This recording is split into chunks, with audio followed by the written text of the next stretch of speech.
Si Alex Gonzaga ay nanghingi ng patawad. Share nga niya.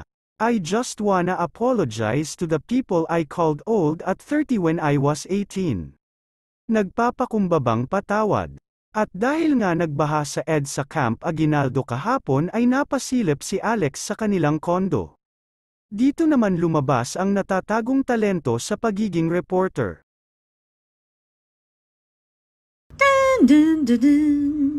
Sa traffic ngayon, makikita na tuloy-tuloy na po ang daloy ng trapiko. Hindi na po siya napupuno dahil ang baha ay humupa na. Kaya naman ang mga motorsiklo at ang mga motorista ay natutuwa na sa pagdaan. Ngunit kailangan pa rin mag-ingat dahil ang ating pong ulap ay medyo nangingitim-ngitim pa.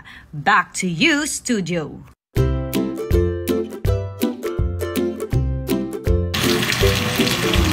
Thank you.